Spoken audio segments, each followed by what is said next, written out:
আসসালামু আলাইকুম। আমার ভাইয়েরা বোনেরা কিরকম আছেন? আশা বিবি করি ভালো আছেন। আমি ইনশাল্লাহ ভালো আছি। আজকে গর্ভবতী মেহমান আপনার ভাইয়া কয়েন কি নাস্তা আনলাম, আমি কি না নাস্তা আনেন না, টাকা দিয়ে নাস্তা আনলে চোখও দেখা যায় না, মনও ভরে না।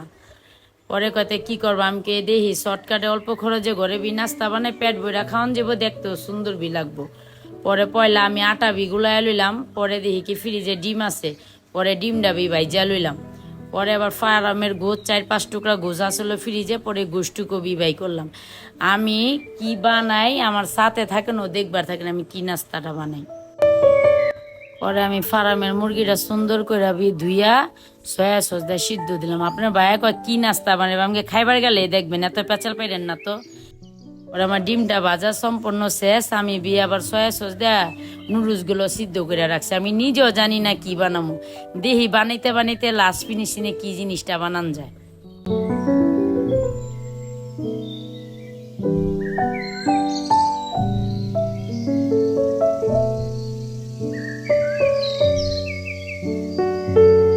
আমি যে মাংসটা সয়া সস দিয়ে সিদ্ধ করছিলাম, ওই মাংসটা আমার হাত দিয়ে আমি ঝিরি ঝিরি করে আলাদা করছি।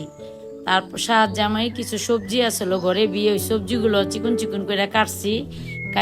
কাঁচামরিচ, পুদিনা পাতা, পেঁয়াজ কুচি দিয়া সয়া সস দিয়া লবণ দিয়ে আমি চেটকে সুন্দর কইরা পরে নুডলস গুলা ডিমগুলো দিয়ে খেলাম। চেটকে সম্পূর্ণ মশলাটা আমি একত্র করলাম। পরে চিন্তা ভাবনা করতেছি কি করণ যায়, দেখবার থাকেন।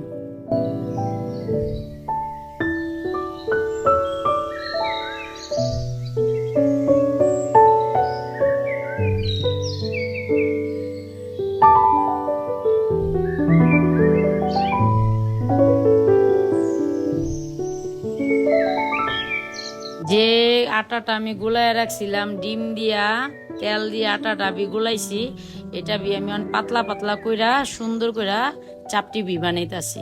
দেখি চাপটিটা দিয়ে কি বানান যায়। সম্পূর্ণ চাপটিতে বানান শেষ। যে গুলা নিছি গুলা পুরা পারফেক্ট হয়েছে। আমি চাপটি গুলা দিয়ে কি বানাই দেখেন। সব চাপটির ভিতরে সম্পূর্ণ মশলা গুলা দিয়া শেষ পর্যন্ত যা দেখলাম কি বানান যায় দেখেন।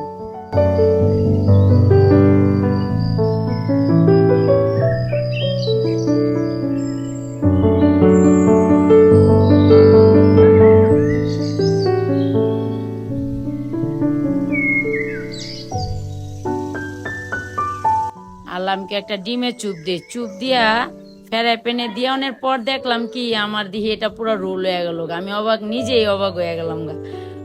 পরে আপনার ভাইয়ের সামনে দিলাম, দেখেন আপনার ভাই কি করে।